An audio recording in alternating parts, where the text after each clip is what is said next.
Plus de 30 militants du principal parti d'opposition en Côte d'Ivoire, le PPACI, sont actuellement détenus sans jugement clair ni procédure judiciaire transparente. Parmi eux, des figures locales, des jeunes militants et même des cadres régionaux. L'opposition dénonce une vague de répression politique. Le gouvernement parle, lui, de maintien de l'ordre face à des troubles annoncés. Que se passe-t-il réellement ? Depuis le début du mois de juillet 2025, plus d'une trentaine de militants et cadres du PPACI ont été arrêtés dans plusieurs villes du pays, notamment à Abidjan, Bouaké, Daloa et Yopougon. Ce parti d'opposition, dirigé par l'ancien président Laurent Gbagbo, avait récemment annoncé des mobilisations pour dénoncer ce qu'il qualifie de verrouillage du jeu politique. Selon les autorités ivoiriennes, ces interpellations répondent à une volonté de prévenir des troubles à l'ordre public, en lien avec une manifestation non autorisée prévue par le PPACI. Le ministère de l'Intérieur a justifié ces actions par la nécessité de garantir la sécurité et la stabilité nationale. Toutefois, aucune information judiciaire claire n'a été rendue publique et dans plusieurs cas, les avocats n'ont pas pu accéder aux détenus, ce que dénoncent plusieurs organisations de défense des droits humains, dont Amnesty International et la Ligue ivoirienne des droits de l'homme.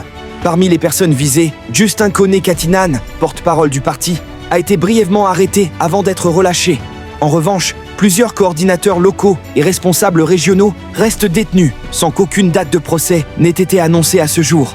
À moins d'un an de l'élection présidentielle prévue en octobre 2025, le climat politique ivoirien reste profondément polarisé.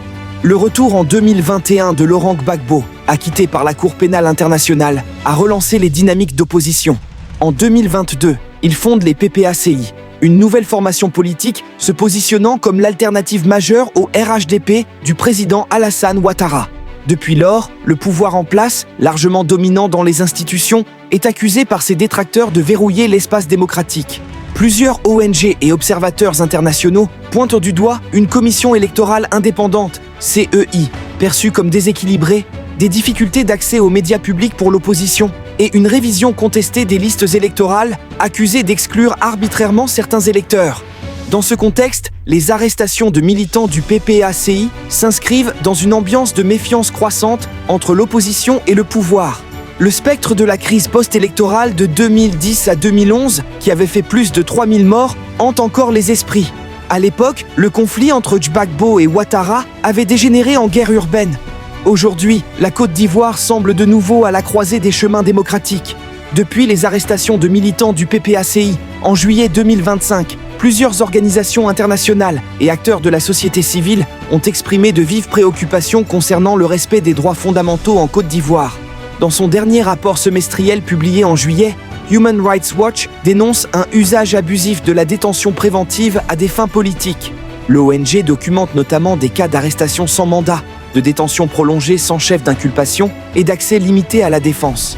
La Fédération internationale pour les droits humains, FIDH, a pour sa part demandé l'ouverture d'une enquête indépendante, soulignant des conditions de détention jugées préoccupantes dans les centres de rétention de la police nationale. Elle évoque notamment l'absence de transparence judiciaire et la crainte d'un recours à des lois d'exception pour museler les voix dissidentes. Du côté des Nations Unies, le rapporteur spécial sur la liberté d'expression et de réunion pacifique a fait état, dans une note verbale adressée au gouvernement ivoirien fin juillet, d'une préoccupation sérieuse face à la pression croissante exercée sur les partis d'opposition, les organisations citoyennes et les journalistes indépendants. Parallèlement, l'indice de démocratie 2024 publié par The Economist Intelligence Unit reflète cette dynamique préoccupante. La Côte d'Ivoire y perd 3 places, se classant désormais 108e sur 167 pays évalués.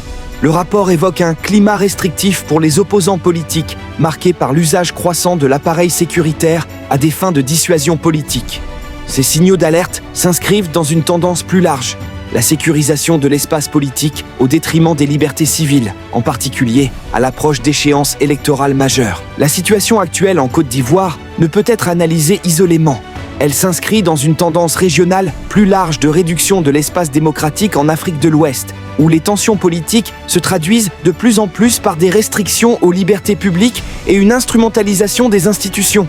Au Sénégal, entre 2023 et début 2024, la répression des partisans d'Ousmane Sonko, figure de l'opposition, a provoqué des affrontements violents, des arrestations massives et des restrictions temporaires sur les réseaux sociaux.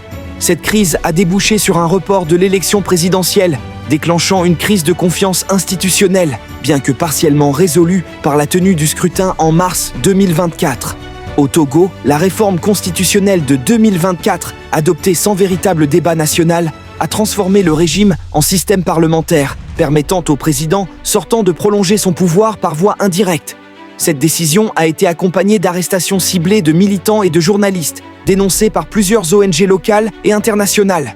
Au Bénin, depuis 2019, la Cour africaine des droits de l'homme a rendu plusieurs arrêts critiques à l'égard du régime, dénonçant des violations des droits électoraux, notamment l'exclusion de l'opposition lors des élections législatives de 2019 et la restriction du pluralisme politique.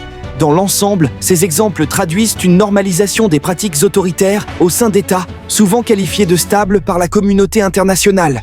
On observe une convergence dans l'usage des lois sécuritaires, des réformes institutionnelles à visée politique et des arrestations dissuasives. Cette tendance régionale soulève une question essentielle. Les mécanismes régionaux de surveillance démocratique, comme ceux de la CEDEAO ou de l'Union africaine, sont-ils encore efficaces face à cette évolution ? À moins d'un an de l'élection présidentielle prévue en octobre 2025, les défis pour la démocratie ivoirienne sont majeurs. La crise actuelle autour des arrestations de militants du PPACI révèle une érosion de la confiance politique, tant entre les acteurs nationaux qu'au sein de la société civile. Le premier enjeu est de restaurer la crédibilité du processus électoral. Cela passe par un dialogue politique inclusif, impliquant toutes les forces représentatives, y compris les partis d'opposition marginalisés. La transparence sur la révision des listes électorales, l'équilibre des institutions et l'accès équitable aux médias sont des préconditions essentielles pour un scrutin apaisé. Deuxièmement, il s'agit de garantir le respect des droits fondamentaux, notamment la liberté d'expression, de réunion et d'association.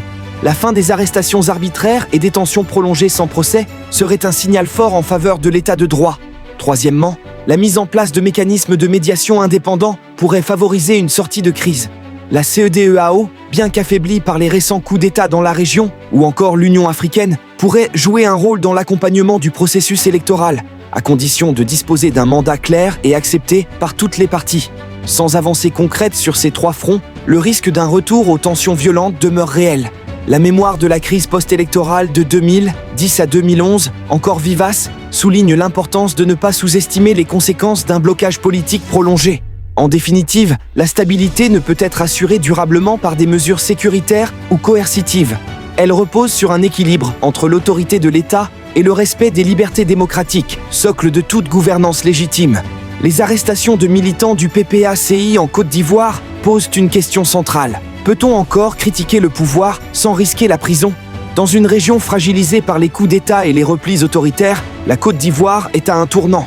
La réponse à cette crise politique n'est pas sécuritaire. Elle est institutionnelle, juridique et surtout démocratique.